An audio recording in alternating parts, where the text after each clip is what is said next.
welcome back to our continuation of going over everything we have learned about PSO2 New Genesis from the TGX SEGA event that we ended up having over the weekend.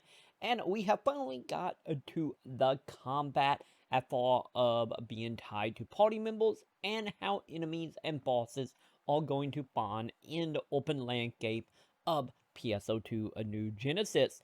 And that is what we're going to discuss today, going over all the detail you need to know about the new dungeon system, the new monster, emergency quests, and so much more in the combat. And if you enjoyed that video, make sure you do the like, favorite, subscribe, hit some bells, you know what to do on that. And of course, don't forget, I do a stream right here on YouTube every Saturday and Sunday starting at 3 p.m. Central Standard, playing all the PSO2. So with that, let's get into this. Let's discuss some combat for New Genesis. Well, starting off with the gameplay section, we end up seeing our character running into an area that is highlighted by gates that is separating the zones out into, different parts of the zone. If you want more information on that, make sure you check out my last video talking about how the open environment gonna work. You will see all about that. But as far as this is concerned, you meet up with your party of 4, which is still the same as before. We still don't know exactly the party size for like origin quests, if that is something that is still gonna happen. I imagine there will. But for that little demonstration of the gameplay, we have also a party of 4 with a hunter, a ranger, a force user, and then another party member that they didn't really comment on at all. We do get to see a decent amount here. Once again, you will meet up with your people out into the open field, invite everybody into a party, and they made it very much sound like in this that there is specific areas that only enemy will spawn in, which is a little confusing because looking at the gameplay, it don't really seem to be a way to actually see what count as a dungeon with monster and don't. So it seemed a little unclear exactly how you tell when enemies are, or areas are combat areas and which ones are not. So with that being said though, from what we did see, once they did enter the area that did have the monsters in it, we had a few new announcements that actually happened within the game. So the fourth one that starts out is a E-marker showing you where all the enemies are spawning, and showing you exactly where you need to go to kill them, since they did state the monster do randomly generate in the area. So it seemed like they only really appear once you actually enter what would be a battle area. But you pretty much go from point to point, taking the enemies out. And on top of that, we ended up finding out about how the new trial event gonna happen, which for anyone who played PSO2, pretty much is the normal emergency codes that you get from running throughout dungeon. We do get a sense of that with it being marked with a T and having a specific type of event that you will have to do. Sadly, we didn't exactly get any real input here since as of now, all the gameplay is only in Japanese. So wasn't really able to figure out if the cats are just kill everything or something a little more complex like capture or whatnot. But leaving the gameplay anyway, it seemed like it would mainly just kill everything. There is a night way to actually tell the distance between normal enemy mobs and what is tied to the quests or side objective with the distance between the E symbol and the T symbol. And as we went through the gameplay showing off a handful of new types of the new enemy called dolls, we get some input at all like heavy unit, melee unit, range unit, and so on. But the biggest thing that we have found out about here that is technically coming over from PSO2 but being heavily offended on, which is the Occult Weaknesses when it comes to the enemies that you are fighting. Since in a PSO2 right now, the distant elements, if you counter the weaknesses, is more so a chance of maybe stunning the enemy depending on the enemy itself, or just straight up doing more damage because you have a bonus damage buff on you since they are weak to the element you are using. This time around, it actually seemed like we are fanning it out to be a little more like gameplay focused and not just number focused. Like, don't get me wrong, you would still do more damage by using other elements that the enemies are weak to, but we do have like new stagger or new like openings of having enemy body part fall off in a way gameplay that will leave opening and show the weak parts off more openly and more in your face, so it's easier to tell what is actually weak spots and what isn't. Actually countering with the element not only do more damage, but also have some benefit to the combat scenario to make it actually a lot easier for your character, and possibility of just straight up stunning the enemy into oblivion and back. And then we also have some more information about the weak points, that the weak points, not only is it going to do more damage as you find them, but it seems like the weak points are not just going to be just straight up more damage, but also, just like elemental weakness, actually more tie into gameplay here, with you able to hit weak points and in return stop enemy from doing certain moves, or just straight up cancel them in the spot. And lucky enough, between the two mechanics now working hand in hand with each other, it seemed like it's a lot more easier to tell what exactly the weak points on enemy and exactly well the party need to be focusing as a whole to defeat the enemies. So in return, combat seemed like it's gonna be a lot more focused on having specific party types in your group, and not just how it is in PSO2. Well, most party can be made up of really anything, and eventually the enemies will just die.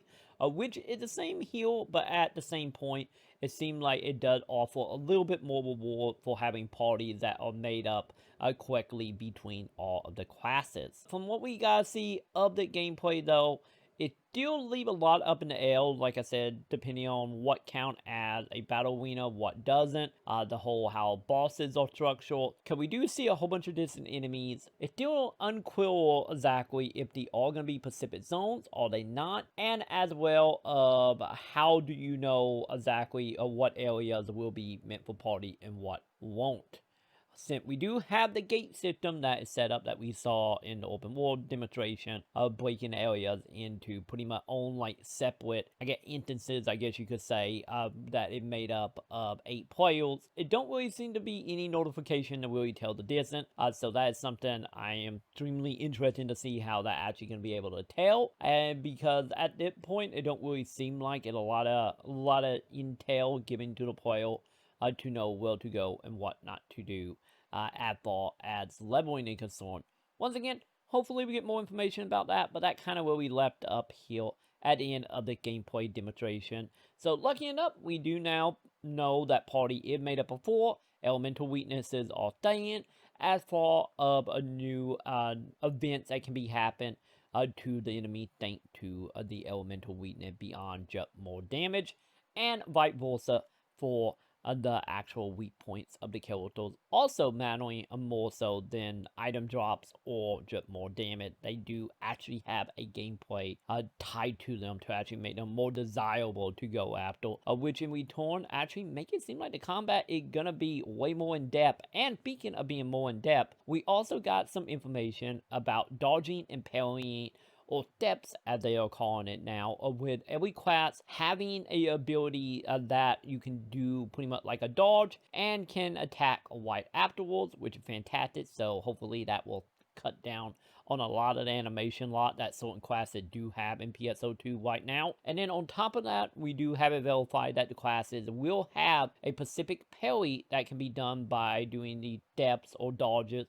at certain times and doing straight up counter attack. So in return, I get the way to think of it is similar to perfect attack, but more in the lines of like how Bayonetta, as example, treat perfect dodges, or like how Demon Souls or any of the Soul game done with parry, and not so much set to the irritation that can come from perfect attack of trying to line everything up. So which in return, I am highly happy about, because the dodging gameplay of a class such as Gunner right now in PSO2, I absolutely love. So seeing the whole idea of dodging and parrying and perfect dodging and animation canceling becoming a bigger part of the combat for all classes, at least of the one we have seen so far, is highly sought after for me, and honestly will make a lot of classes probably hopefully feel a lot more fun and more intuitive than what we already have in PSO2 as of now, since certain classes is a little more heavy and unheavy on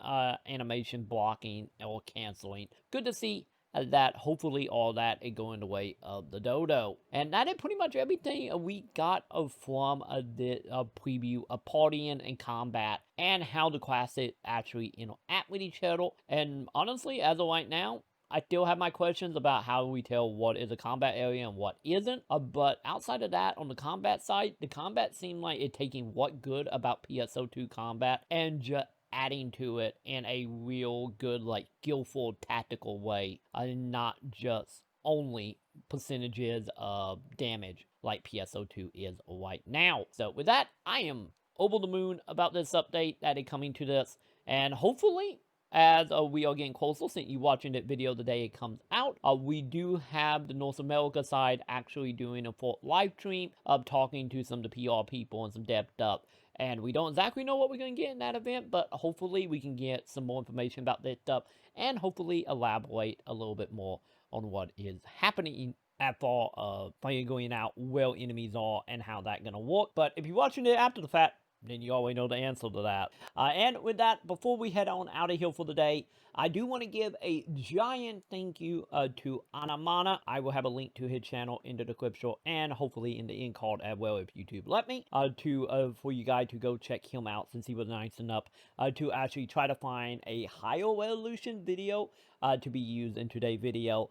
SEGA still haven't properly put out a non-pixelated actual HD video. So once again, that why the video look a little iffy, because SEGA still haven't publicly released their gameplay outside of the live stream.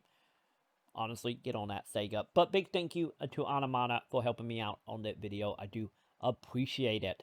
And with that, that will do it for me. Let me know in the comment below, what are your guys' opinion of the combat update coming to Phantasy Star Online 2 New Genesis in 2021 with the possibility of 2022. We will see how that goes. Let me know below what you think about it. And with that, I will see you all in the comments.